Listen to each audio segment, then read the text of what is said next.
नमस्कार दोस्तों पिछले 2-3 दिनों से आप वेनेजुएला का जो प्रकरण हुआ है, वहाँ के राष्ट्रपति और उसकी पत्नी को उनके बेडरूम से उठाकर न्यूयॉर्क लाया गया अमेरिका द्वारा।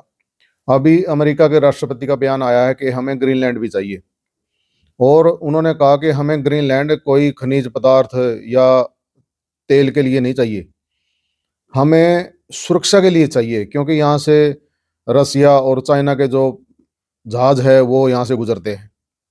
तो अगर अमेरिका की यही नीति चलती रही तो हमें अपने देश के बारे में भी चिंता करनी चाहिए। वैसे अब लोग सवाल करेंगे कि हमारे देश की बात क्यों आई बीच में? हमारा देश की सेना बहुत मजबूत है, हम कोई कमज़ोर देश नहीं है, लेकिन दूसरे रास्ते भी हैं जो देश को कमज़ोर कर सकते हैं। अब अगर हम दूसरे रास्तों की बात करें तो वो कौन से रास्ते हैं? अमेरिका ने वेनेजुएला पर क्या आरोप लगाए थे कि वोट चोरी से सरकार बनी है और एक ड्रग तस्करी का मामला।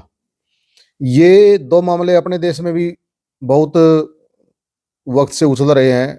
वोट चोरी का मामला भी उछल रहा है, हालाँकि इस पे अमेरिका आरोप नहीं लगा रहा, इस पे हमारे जो विपक्ष की पार्टी है कांग्रेस वो आरोप लगा रही है।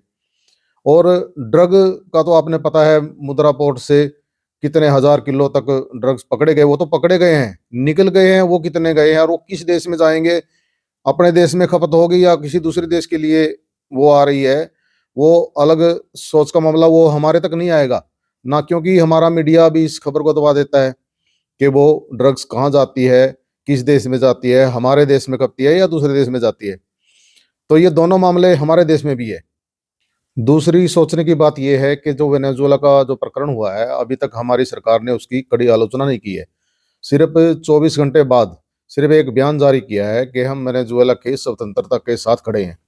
तो ये तो कोई मायना नहीं है इस बयान का तो।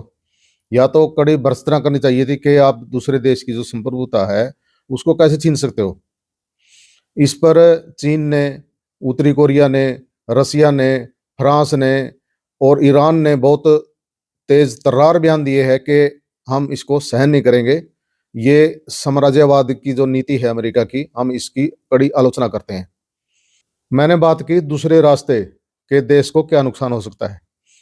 तो जब भी कोई राष्ट्राध्यक्ष किसी दूसरे देश की यात्रा करता है, तो वो सबसे पहले ये तय करके जाता है कि मैं अपने देश के लिए इतना रोज़गार पैदा करके आऊँगा। हमारे जैसे विकासशील देशों को तो मतलब इसकी बहुत ज़्यादा चिंता होती है। यहाँ तक कि जब अमेरिका का राष्ट्रपति हमारे इंडिया में या किसी दूसरे विकासशील देशों में जाता है, तो वहाँ भी रोज़गार की तलाश में जाता है।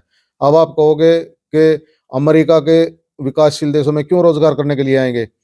जब वो यहाँ आके हथियारों की डील करता है और हथियार कहाँ पर बनते हैं? हथियार अमेरिका में बनते हैं और जो वो कंपनियाँ हैं, उसमें जो उनके जो आदमी हैं वो काम करते हैं, तो वो तय कर लेते हैं कि अगर हमने इतने जहाज बेचे, तो इतने घंटे हमें रोज़गार मिल गया। तो वो तय करके आते हैं कि हम 10,000 आदमियों को नौकरी देंगे या 20,000 आदमियों को नौकरी देंगे और उसको वो प्राप्त करके जाते हैं।